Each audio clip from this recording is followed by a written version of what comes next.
प्रधानाचार्य जी, संस्था प्रधान और मेरे विद्वान साथियों, प्यारे बच्चों और बच्चियों, जैसा कि आपको पता ही है कि ये 78वां स्वतंत्रता दिवस है। कभी कभी इतिहास के जो विद्यार्थी होते हैं वो ये सवाल कर ही लेते हैं कि सर 15 अगस्त को ही हमें आज़ादी क्यों मिली, है ना। तो इसके पीछे माउंटबेटन की एक विशेष योजना थी।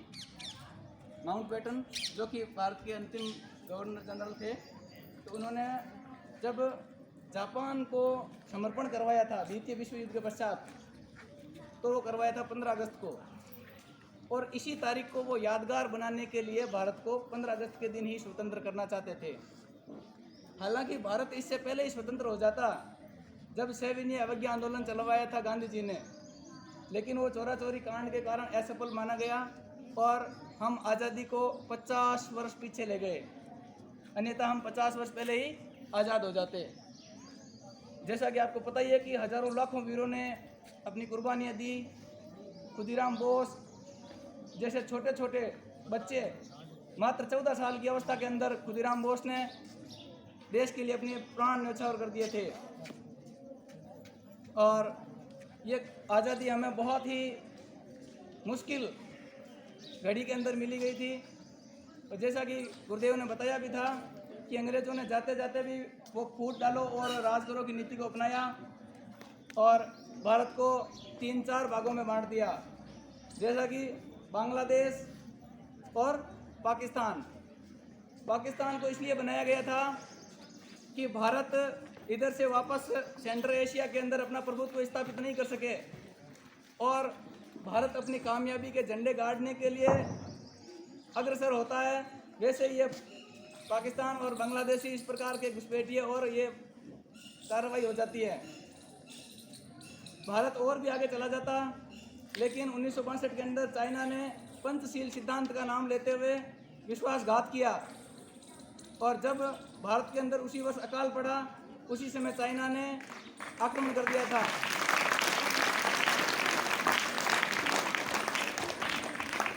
आज भी जिस समस्या से हम ग्रसित हैं, भारत और पाकिस्तान, और उनका जो मुद्दा बनता है कश्मीर का, इसको नहीं सुलझने का जो प्रमुख कारण है वो है अमेरिका, क्योंकि अमेरिका केवल हथियारों का ही व्यापार करता है। वो थोड़ा सा जो एडवांस टेक्नोलॉजी का हथियार पाकिस्तान को देता है, उससे बेहतरीन एडवांस भारत को ला करके देता है, फिर उससे बेहतरीन एडवांस हथियार बनाता है और पाकिस्तान को ला करके देता है। इसी तरीके से वो ना तो एशिया के अंदर शांति रहने देता है और ना ही लोगों को शांति से जीने देता है, क्योंकि जो वीटो पावर वाले देश होते हैं वो अंतर्राष्ट्रीय स्तर पर सारे देशों को चलाते हैं।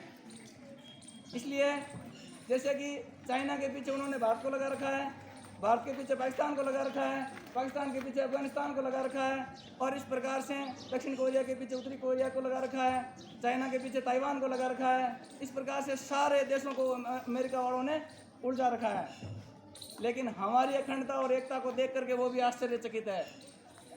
हम भारतवासी अलग अलग भाषाओं वाले, अलग अलग पहनावे वाले, अलग अलग खान पान हैं, बोलियां हैं, क्षेत्र हैं, इतनी भिन्नता को देखते हुए आज भी दुनिया आश्चर्यचकित है। और हम इस विविधता की एकता को बनाए रखते हुए मैं अपनी वाणी को विराम देना चाहूँगा। जय हिंद, जय भारत।